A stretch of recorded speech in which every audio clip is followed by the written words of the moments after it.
es de mi hermana, ocurrió en el 99.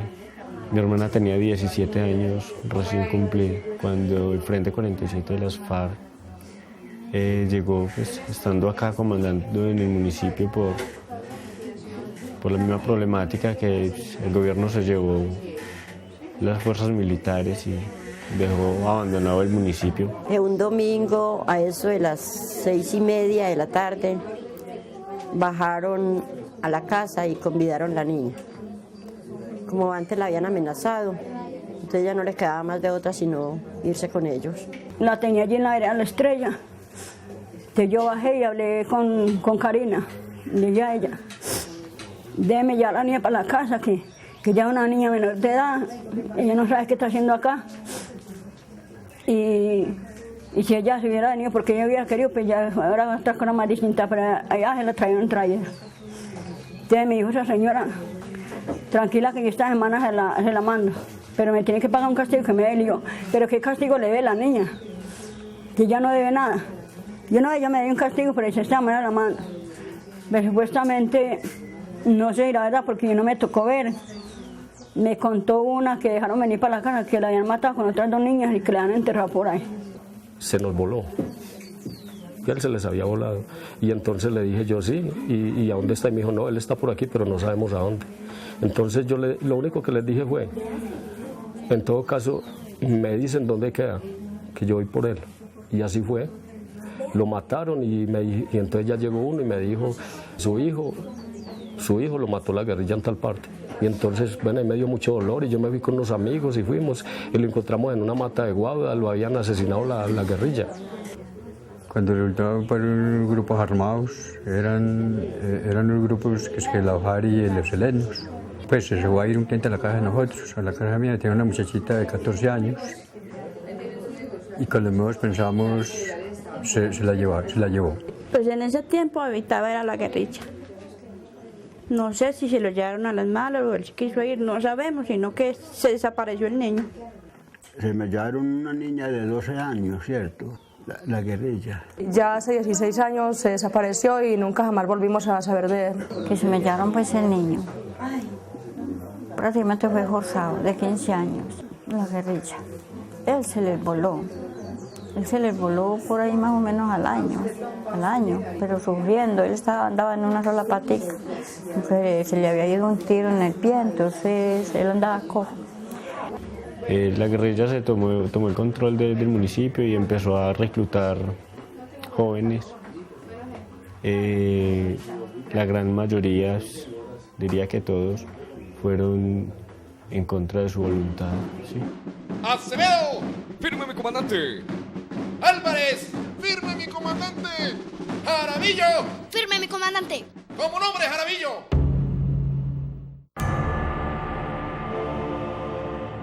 Esta situación corresponde a un dramático momento de la vida de Joanny Jaramillo, un adolescente reclutado por uno de los grupos ilegales en el conflicto armado colombiano.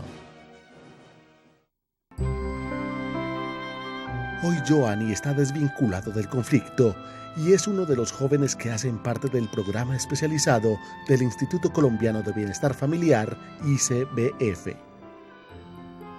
Entre noviembre de 1999 y agosto de 2007, 3.326 niños, niñas y jóvenes hicieron parte de los programas del ICBF. Esta cifra resulta mínima frente a la magnitud del problema, pues se desconoce con exactitud cuántos menores de edad permanecen en las filas de estos grupos, cuántos han muerto en los combates y cuántos han retornado a sus hogares sin recibir ayuda especializada. Un día mío era pues prestar guardia o cocinar o dormir cuando podían. Hoy, en La Verdad Sea Dicha, abordaremos la problemática de los niños, niñas y adolescentes reclutados de manera ilegal por los grupos en conflicto en nuestro país. En este capítulo hablaremos del reclutamiento por parte de los grupos guerrilleros.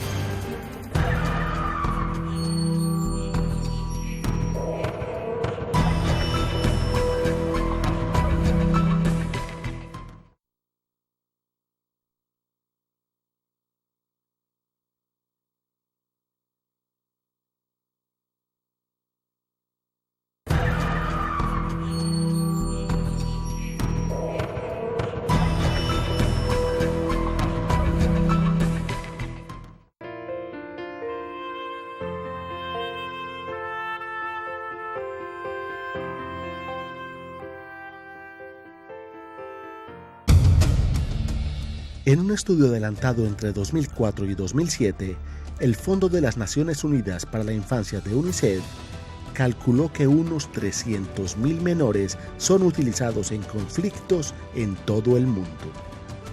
Una vez tuvimos un entrenamiento de 6 meses y hubo una confusión, se confundieron y mataron 6 de nosotros mismos. Un comandante que tenía un grupo, pues seguramente no le informaron a él y iban pasando los otros muchachos y los mataron en toda la carretera.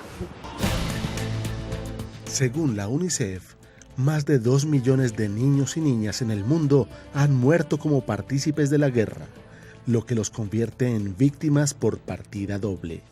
No solo mueren a causa de enfrentamientos indiscriminados, sino también como parte de esos enfrentamientos. Bueno, UNICEF está concentrado en el trabajo fundamentalmente de políticas públicas, o sea, de generar las capacidades y la respuesta que conforme a la Convención Internacional sobre Derechos de los Niños deben generarse para que los Estados respondan de sus obligaciones en materia de cumplimiento de los derechos de los niños. Entonces, centrado en esta idea de políticas públicas y además apoyado en que el propio Código de Infancia y Adolescencia ha establecido una directriz muy importante en términos de las responsabilidades de políticas públicas que tienen los gobernantes, UNICEF está trabajando en lo que llamamos programas por ciclo de vida. Esto es, un programa que trabaja específicamente con primera infancia, un programa que trabaja específicamente el tema de educación y participación de los adolescentes y un programa que trabaja específicamente los temas de protección de la niñez y acción humanitaria frente al conflicto armado. Las investigaciones de UNICEF revelan que hoy existen 6 millones de niños, niñas y adolescentes discapacitados de por vida por haber integrado algún ejército irregular de forma ilegal, y unos 22 millones perdieron sus hogares.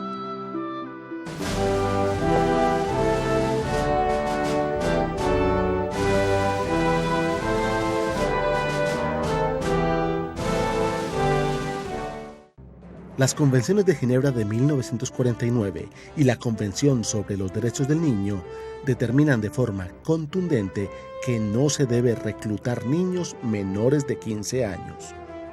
A ver, la hora de inteligencia es cuando uno va a investigar el campo del enemigo, ¿sí me entiende?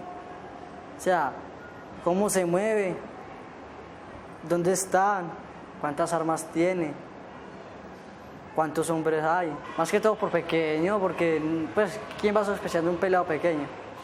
Nadie. Y además que yo salía a la escuela pues así y yo me las cogía todas y todo eso. Ya cuando en eso yo era, pues siempre ha sido como algo inteligente pues en esa vuelta así. El protocolo facultativo de la convención subió el límite de edad a los 18 años y consignó que los grupos armados ilegales no deben, en ninguna circunstancia, reclutar o utilizar en hostilidades a menores de 18 años. En Colombia, el ejército ha venido aplicando estos protocolos a sus filas y en los últimos años el servicio militar obligatorio se presta a partir de los 18 años. No obstante, no permite la objeción de conciencia. Es decir, los jóvenes deben ir a la guerra, así vaya en contra de sus deseos y principios. Queremos hacerle oposición pues, a la guerra en general, o sea, porque también nos consideramos no violentos. Y creemos que la guerra no es el camino para seguir nada, ni para hacer nada, ni para llegar a un fin, porque la guerra lo que implica es dominar a otro, que una persona o alguien domine a otro, siempre como dominar al otro. En el ámbito internacional, el caso de Colombia es alarmante, ya que se considera que hay por lo menos 14.000 menores de edad vinculados al conflicto, según el informe Niños y Niñas Soldados, Global 2008, de la Coalición para Acabar con la Utilización de Niños y Niñas Soldados, formada por organizaciones de derechos humanos. Con respecto al reclutamiento o a la vinculación a grupos armados irregulares, que es como el tema fundamental que nosotros trabajamos, hay una dificultad enorme en establecer unas cifras exactas, porque evidentemente lo que existe hasta el momento son estimaciones. La Defensoría del Pueblo, Human Rights Watch, otro tipo de organizaciones han establecido unas aproximaciones en base a entrevistas que han hecho de jóvenes que se han desmovilizado, que pueden dar un número aproximado, que pueden dar una discriminación por género, que también establecen en términos muy generales la edad en la cual se vinculan. Colombia ocupa en el mundo el nada honroso tercer lugar entre los países con más niñez y adolescencia haciendo parte de la guerra. Es el caso más preocupante de América Latina. Aquí en el municipio, después de las tomas guerrilleras, vino un abandono total del Estado. En el periodo del presidente Pastrana se llevaron la fuerza pública, se llevaron lo que fue policía, ejército y todo lo que se llamaba institucionalidad en el municipio. Al llevarse en toda esa institucionalidad, pues quedaron los actores armados a expensas y la gente a expensas de estos actores armados. Entonces vino la violencia que generó la desaparición, la muerte, el reclutamiento, no solo de menores, sino de adultos, de padres, de hijos. Aunque para el programa de atención humanitaria al desmovilizado del Ministerio de Defensa son 8.000 los niños, niñas y adolescentes que hacen parte de los grupos insurgentes, la estadística sigue siendo escandalosa.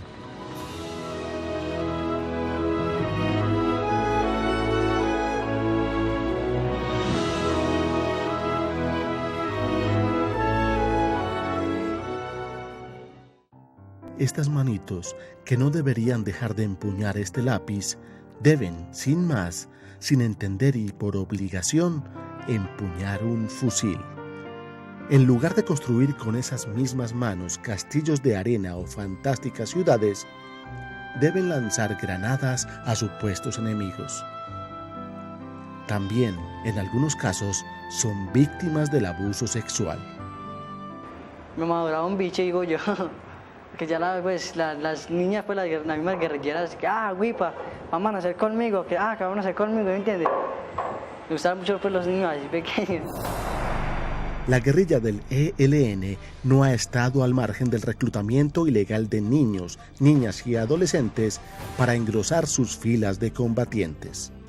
En 1997, en Medialuna, Cesar, el ELN entregó 6 adolescentes capturadas y retenidas por este grupo.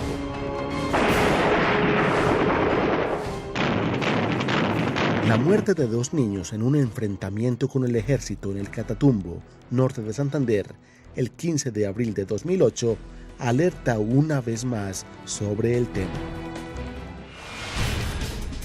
En este enfrentamiento sobrevivió una pequeña de 11 años y contó sobre la presencia de otros niños en las filas de ese grupo insurgente.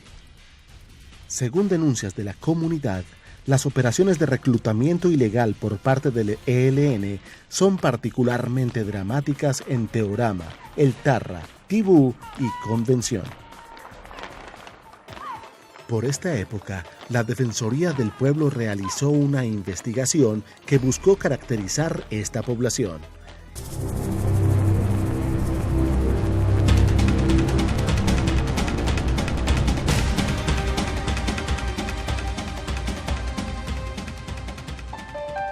Mauricio es un joven de 17 años.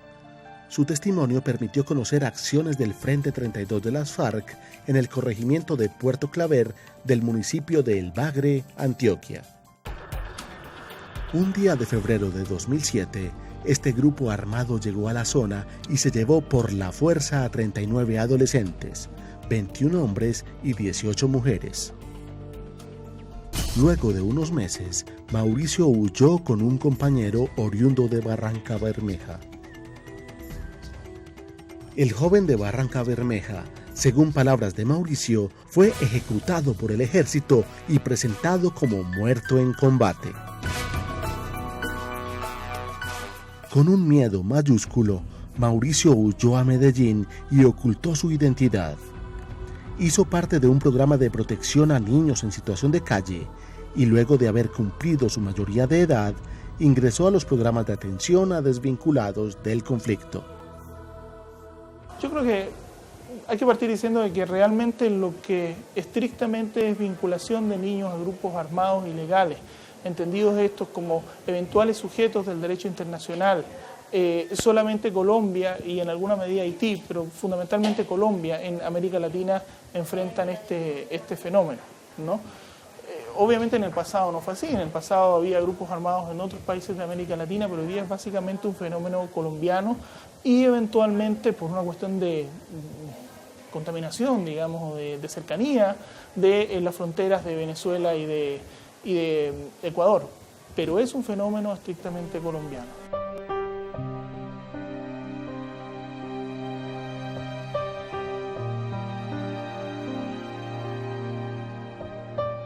Allá cuando íbamos a peleas, a veces pues las bombas y todo eso dañaban las vitrinas de mercancía, esos que venden radios y todo eso, entonces nosotros cogíamos los radios y nosotros escuchábamos la emisora del ejército, pero a las escondidas.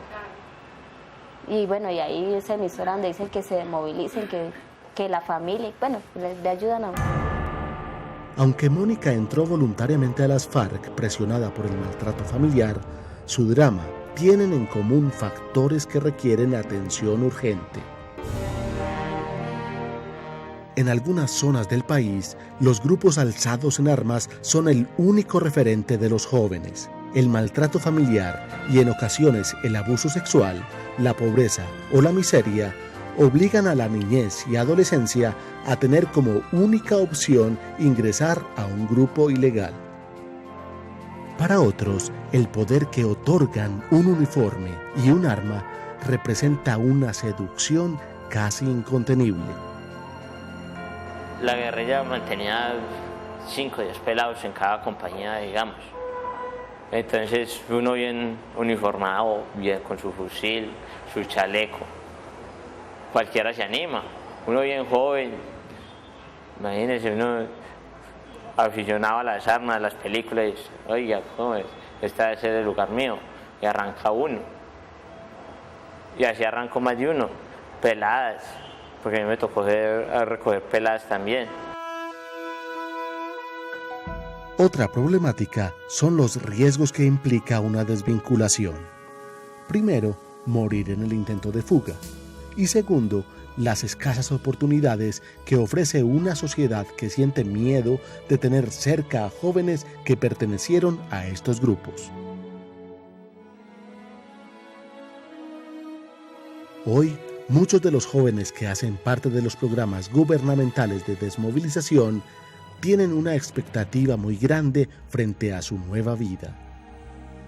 El interrogante es si nuestra sociedad estará preparada para asumir este reto. Yo me desmovilicé en una decisión que fue en un momentico también, porque antes de yo desmovilizarme se volaron 7 y al otro día los encontraron muertos en un caño y así me volé yo.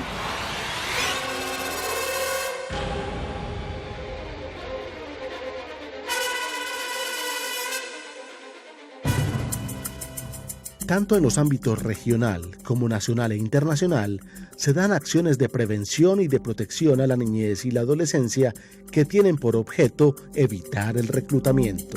Bueno, se está trabajando mucho en dos grandes vertientes de trabajo. Por un lado, el apoyo a iniciativas nacionales y subnacionales de prevención de la vinculación de niños a grupos armados, y por otro lado, el apoyo al Instituto Colombiano de Bienestar Familiar en los procesos de desvinculación de niños que han sido rescatados de los grupos armados. Para garantizar la no repetición, es que lo primero son las condiciones estructurales que llevaron a los niños y a las niñas a la guerra. ¿Qué fue lo que les llevó? Y hay que transformar esas situaciones, bueno, no son condiciones, son situaciones.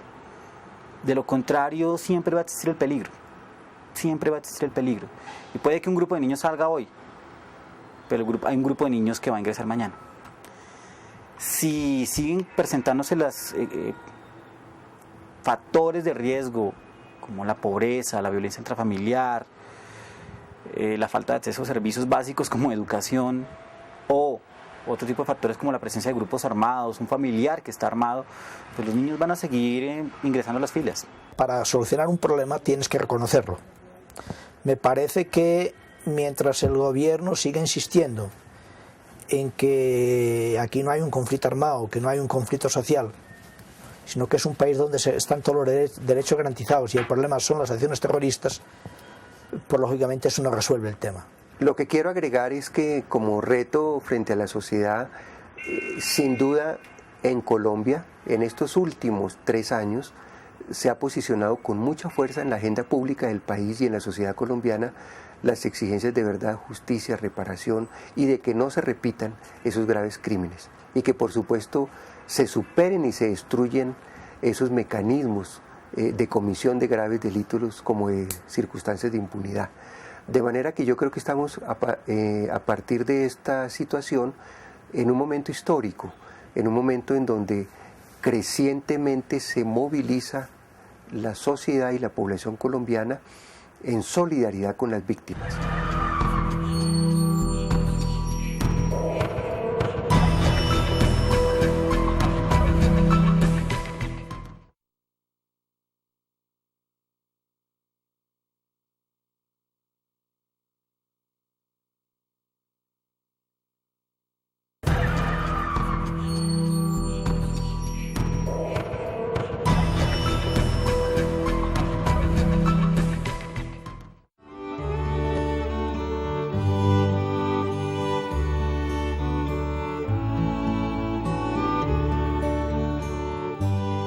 El llamado es uno.